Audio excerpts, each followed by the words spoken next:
ശാന്താകാരം ഭുജഗശയനം പത്മനാഭം സുരേശം വിശ്വാധാരം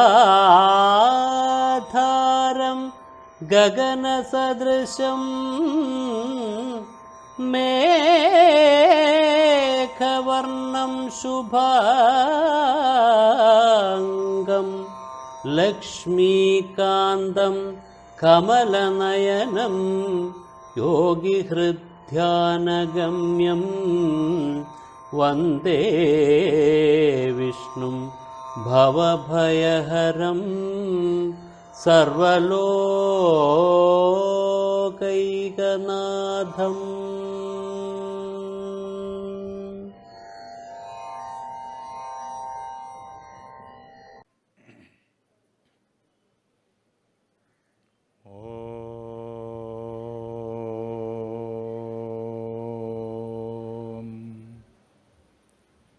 സദ്ഗുരുഭ്യോ നമഃ. ഓം സദാശിവസമാരംഭാം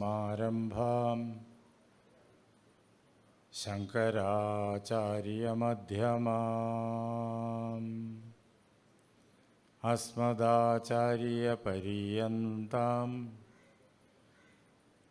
വന്ദേ ഗുരുപരമ്പരാം.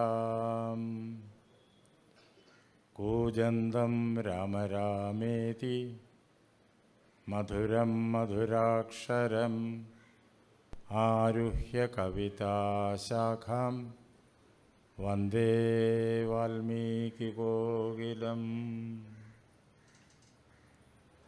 സംപൂജ്യരെ, ആദ്യമേ തന്നെ എൻ്റെ സർവസങ്കല്പങ്ങളും ഭാരതീയ ആചാര്യപരമ്പരയുടെ പാദപങ്കജങ്ങളിലും വാഗ്ദേവതയും ശക്തിസ്വരൂപിണിയുമായ അമ്മയുടെ പാദപത്മങ്ങളിലും എൻ്റെ ഗുരുനാഥനായ ജഗദ്ഗുരു സ്വാമി സത്യാനന്ദ സരസ്വതി തൃപ്പാദങ്ങളിലും എൻ്റെ പരമഗുരുവായ ബ്രഹ്മശ്രീ നീലകണ്ഠ ഗുരുപാദരുടെ പാദപങ്കജങ്ങളിലും പരമപവിത്രമായ ഈ ക്ഷേത്രത്തിൽ വിരാജിച്ച് നമ്മെ അനുഗ്രഹിക്കുന്ന ശ്രീ മഹാദേവൻ്റെ പാദപത്മങ്ങളിലും പരമപവിത്രമായ ഈ യജ്ഞവേദിയിൽ വിരാജിച്ച് അനുഗ്രഹിക്കുന്ന വാസുദേവകൃഷ്ണൻ്റെ പാദപത്മങ്ങളിലും ആ ധന്യമായ സങ്കല്പം കൊണ്ട് പവിത്രമായിരിക്കുന്ന നിങ്ങളുടെ ഹൃദയങ്ങളിലും പൂജാപുഷ്പങ്ങളെന്നോണം സമർപ്പിച്ചു കൊള്ളട്ടെ. അഖില ഭാരത ഭാഗവത സത്രത്തിൻ്റെ 41ാമത് ശ്രീമദ് ഭാഗവത മഹായജ്ഞമാണിത്. ഈ അവസരത്തിൽ ദശമസ്കന്ധത്തിലുള്ള രാജസൂയം, അതാണ് ഇപ്പോൾ നമ്മൾ ചർച്ച ചെയ്യേണ്ടതായ വിഷയം. നാരദപരീക്ഷയും അതേപോലെ ബാണയുദ്ധവും ഏതാനും നിമിഷങ്ങൾ മുമ്പ് നമ്മൾ ഒത്തൊരുമയോടുകൂടി കേട്ടുകഴിഞ്ഞതേയുള്ളൂ. ഇനി രാജസൂയത്തിലേക്ക് വരുന്നു. രാജസൂയ കഥ ഭാഗവതത്തിൻ്റെ മഹാസന്ദേശത്തെ സമ്പൂർണമായിട്ട് നമ്മുടെ മുന്നിൽ കൊണ്ടുവരികയാണ്. ഈ ലോകത്തിൽ ജനിക്കുന്ന ഏതൊരു മനുഷ്യനും, മനുഷ്യൻ മാത്രമല്ല ഏതൊരു ജന്തുവും, മൃഗമായാലും പക്ഷിയായാലും അതേപോലെ വൃക്ഷലതാദികളായാലും അവരവരുടേതായ കർമ്മങ്ങൾ, പ്രാരബ്ധത്താൽ വന്നു ചേർന്നിരിക്കുന്നതായ കർമ്മങ്ങൾ അനുഷ്ഠിക്കണം. അതിൽ നിന്നിട്ട് ഒളിച്ചോടാൻ ആർക്കും സാധ്യമല്ല. അത് ഓരോരുത്തർക്കും ഓരോ പ്രകാരത്തിലായിരിക്കും. എല്ലാവർക്കും ഒരേ കർമ്മമല്ല. വീടിനുള്ളിലുള്ളതായ കർമ്മങ്ങൾ അച്ഛനോടും അമ്മയോടും സഹോദരങ്ങളോടും അമ്മാവന്മാരോടും ബന്ധുജനങ്ങളോടും അതേപോലെ തന്നെ മക്കളോടും അനന്തരവരോടും ഒക്കെ ഉള്ളതായ കർത്തവ്യങ്ങൾ, നാട്ടുകാരോടുള്ളതായ കർത്തവ്യം, നാടിനോടുള്ള കർത്തവ്യം, രാജ്യത്തോടുള്ള കർത്തവ്യം, ഈ ലോകത്തോടുള്ള കർത്തവ്യം, ഇതെല്ലാം ഓരോരുത്തരും അനുഷ്ഠിക്കണം. അതിൽ ഓരോരുത്തരുടെ കാര്യത്തിലും അവരുടെ പ്രാരബ്ധവുമായി ബന്ധപ്പെട്ട് അല്പാൽപമായിട്ടുള്ള ഭേദങ്ങളുമുണ്ടാകും. അടിസ്ഥാനമെല്ലാം ഒന്ന് തന്നെ. വ്യത്യസ്തതകൾ പ്രാരബ്ധത്താൽ വന്നു ചേരുന്നു. അത് കടന്നുപോയതായ അനേക ആയിരം ജന്മങ്ങളിലൂടെ നമ്മൾ ചെയ്തു വച്ച കർമ്മങ്ങളുടെ ഫലമായിട്ടാണ് ഈ വ്യത്യസ്തതകൾ ഓരോരുത്തരിലും സംഭവിക്കുന്നത്. അങ്ങനെയുള്ള കർമ്മങ്ങൾ ചെയ്യാൻ നമുക്ക് കഴിവുണ്ട്, സാമർഥ്യമുണ്ട്, അറിവുണ്ട്. അതുകൊണ്ട് നമുക്കത് ചെയ്യാൻ സാധിക്കും. വിശേഷിച്ചും ഉത്സാഹം എന്നുള്ളതായ ഗുണമുണ്ടെങ്കിൽ നിശ്ചയമായിട്ടും സാധിക്കും. അങ്ങനെ നാം കർമ്മങ്ങൾ ചെയ്യുമ്പോൾ അത് ഏത് ഭാവനയോടുകൂടിയായിട്ടാണ് ചെയ്യേണ്ടത്, അത് രാജസൂയ കഥ നമ്മെ പഠിപ്പിക്കുന്നു. 2 ആളുകളെ, കരുത്തുറ്റ വ്യക്തിത്വങ്ങളെ, രാജാക്കന്മാരെ ഈ രാജസൂയ കഥയ്ക്കകത്ത് നേരിട്ട് കൊണ്ടുവരികയാണ്. 2 പേരും മഹാകർമ്മങ്ങൾ ചെയ്ത ആളുകൾ, 2 പേരും അതിപ്രഗത്ഭന്മാർ, ബലശാലികൾ, ജ്ഞാനികൾ ഒക്കെയാണ്. 2 പേരും ഈ ലോകത്തിൽ ഉത്കൃഷ്ടമായ ഉദാത്തമായിട്ടുള്ള സ്ഥാനത്ത് ഭൗതികമായ മണ്ഡലത്തിലും എത്തിച്ചേരുവാൻ ആഗ്രഹിച്ചു. അതിലൊരാൾ അധ്യാത്മമായ മണ്ഡലത്തിലും ഉയർന്ന തലങ്ങളിലേക്ക് ചെല്ലണം എന്നും ആഗ്രഹിച്ചു. അതിനു വേണ്ടിയിട്ട് പ്രയത്നിച്ചു.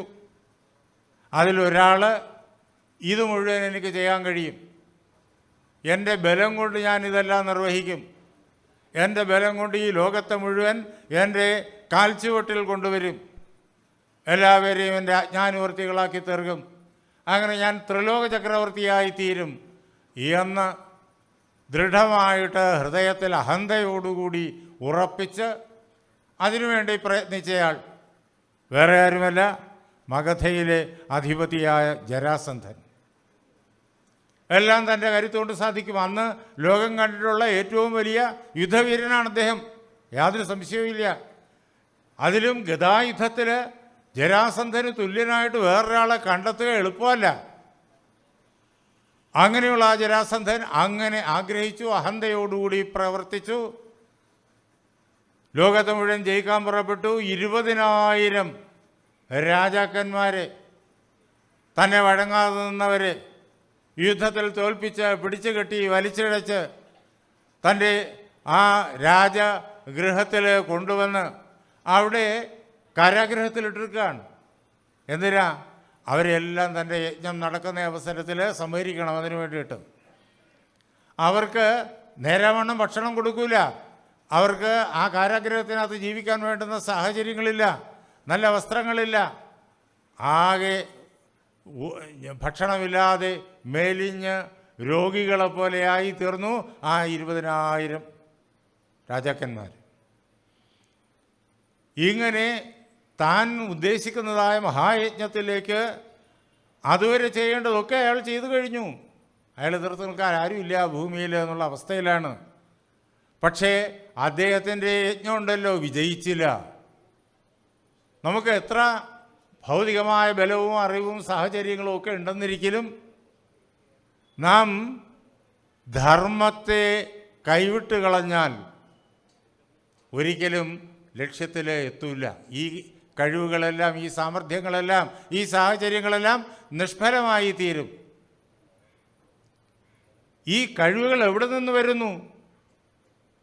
നമ്മിൽ നിന്ന് വരുന്നു. പക്ഷെ ആ നാം ആരെന്നറിയണം. ഈ ശരീരമല്ല. ഈ വസ്തുത ജരാസന്ധൻ അറിഞ്ഞുകൂടാ. അതുകൊണ്ട് തന്നെയാണ് അയാൾ ജരാസന്ധനായി തീർന്നത്. ശരീരമാണ് ഞാനെന്നുള്ള ബുദ്ധി, ശരീരാത്മബോധം, അതാണ് ജരാസന്ധൻ. അപ്പോൾ ഇതെല്ലാം എൻ്റെ ശരീരത്തിൽ നിന്ന് വരുന്നു. അതേപോലെ തന്നെ എൻ്റെ സാമർഥ്യങ്ങളെല്ലാം, എൻ്റെ കഴിവുകളെല്ലാം, എൻ്റെ ബന്ധുജനങ്ങളെല്ലാം എല്ലാം ശരീരവുമായി ബന്ധപ്പെട്ടവരാണ്. അതുകൊണ്ട് താൻ ലോകത്തെ മുഴുവൻ കീഴ്പ്പെടുത്തി താൻ വരയ്ക്കുന്ന വരയിൽ നിർത്തിക്കും. ഇതായിരുന്നു അയാളുടെ അഹന്ത. അത് ജയിക്കില്ല. കാരണം ഈ കഴിവുകളൊന്നും ശരീരത്തിൽ വരുന്നതല്ല. കലയിൽ സാമർഥ്യം കാണും പലർക്കും, സംഗീതത്തിലും നൃത്തത്തിലും നാട്യത്തിലും ഒക്കെ കാണും സാമർഥ്യം, ശാസ്ത്രങ്ങളിൽ സാമർഥ്യം കാണും, പുതിയ പുതിയ ശാസ്ത്രമണ്ഡലങ്ങൾ കണ്ടെത്തുവാനുള്ള സാമർഥ്യം കാണും, അതേപോലെ തന്നെ പൊതുജനങ്ങളെ സംഘടിപ്പിക്കുന്ന കാര്യത്തിൽ സാമർഥ്യം കാണും. ഇങ്ങനെ ബഹുമുഖമായ സാമർഥ്യം ഓരോരുത്തർക്കും ഉണ്ടാവും. പക്ഷേ ഇതെല്ലാം നമ്മിൽ നിന്നല്ല, നമ്മുടെ ഈ ശരീരത്തിൽ നിന്നിട്ടല്ല, മനസ്സിൽ നിന്നിട്ടല്ല, ബുദ്ധിയിൽ നിന്നിട്ടല്ല, പ്രാണങ്ങളിൽ നിന്നിട്ടല്ല. പിന്നെ എവിടെ നിന്നിട്ടാണ് വരുന്നേ? ഇതിൻ്റെ എല്ലാം ഉള്ളിൻ്റെ ഉള്ളിൽ ഒരാളിരിപ്പുണ്ട്. ആരെന്ന് വെച്ച് കഴിഞ്ഞാൽ വാസുദേവ കൃഷ്ണൻ അഥവാ സാക്ഷാൽ മഹാദേവൻ. രണ്ടും ഒരാൾ തന്നെ. അദ്ദേഹം ഉള്ളിൻ്റെ ഉള്ളിലിരിക്കുന്നു. അദ്ദേഹമാണ് നാം. വസ്തുത അതാണ്. ആ വാസുദേവ കൃഷ്ണൻ അഥവാ മഹാദേവൻ അഥവാ രാമൻ അഥവാ അയ്യപ്പൻ ആണ് നമ്മൾ. അഥവാ സരസ്വതി ദേവി അഥവാ മഹാലക്ഷ്മി അഥവാ ഭദ്രകാളി, അത് തന്നെയാണ് നമ്മൾ. അവിടെ നിന്നിട്ടാണ് ഈ സാമർഥ്യമെല്ലാം വരുന്നത്.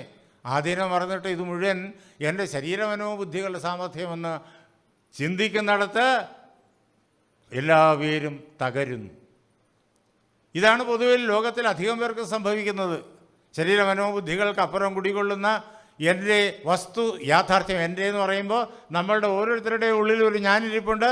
ആ ഞാനിൻ്റെ വസ്തു യാഥാർത്ഥ്യം മറന്നുപോയാൽ പറ്റുന്ന കുഴപ്പം. എന്നാൽ ഇതേ പ്രകാരത്തിൽ ഭാരതഖണ്ഡത്തിൽ അന്ന് കരുത്തനായ വേറൊരു രാജാവ് ഉദയം കൊണ്ട്. അതാരെന്ന് ചോദിച്ചു കഴിഞ്ഞാൽ നമുക്കറിയാം, പാണ്ഡവനായ യുധിഷ്ഠിരൻ. അദ്ദേഹത്തിന് കരുത്തന്മാരായ 4 അനുജന്മാർ. ഈ ലോകം കണ്ട ഏറ്റവും വലിയ വില്ലാളി അർജുനൻ, ഈ ലോകം കണ്ട ഏറ്റവും വലിയ ഗദായുദ്ധവീരൻ ഭീമസേനൻ, ഏറ്റവും വലിയ ബലവാൻ കൂടിയാണ് അദ്ദേഹം. പ്രഭഞ്ജനൻ്റെ മകനാണ്, വായുവിൻ്റെ മകനാണ്, എല്ലാം അടിച്ചു തകർക്കുന്നതിൻ്റെ മകനാണ്. പിന്നെയോ നകുല സഹദേവന്മാർ, യുദ്ധവീരന്മാർ, മഹാജ്ഞാനികൾ, സുന്ദരന്മാർ, അങ്ങനെയൊക്കെയാണ്. അവരെയെല്ലാം ഒരുമിപ്പിച്ച് നിർത്തുന്ന നമ്മുടെ മനസ്സിൻ്റെ ഉള്ളിലുള്ള ജീവിതാശ എന്നുള്ള ആ പാഞ്ചാലി. എല്ലാവരുടെയും അമ്മ ആദിപരാശക്തി കുന്തി ആദിപരാശക്തിയുടെ അവതാരമാണ്. നമ്മുടെ ഓരോരുത്തരുടെയും അമ്മ ആദിപരാശക്തിയാണ്, ആദിപരാശക്തിയുടെ അവതാരമാണ്. കുന്തി ആദിപരാശക്തി തന്നെയാണ് എന്നറിഞ്ഞ് ഈ 5 മക്കളും കുന്തിയുടെ ആജ്ഞയെ അനുസരിച്ച് അവസാന നിമിഷം വരെയും പ്രവർത്തിച്ചു. അവരുടെ എല്ലാവരുടെയും ആരാധ്യദേവത, കുന്തി ഉൾപ്പെടെ എല്ലാവരുടെയും ആരാധ്യദേവത ദ്വാരകാധീശനായ വാസുദേവ കൃഷ്ണൻ. അദ്ദേഹം നമ്മുടെ എല്ലാം ഉള്ളിലിരിക്കുന്നു.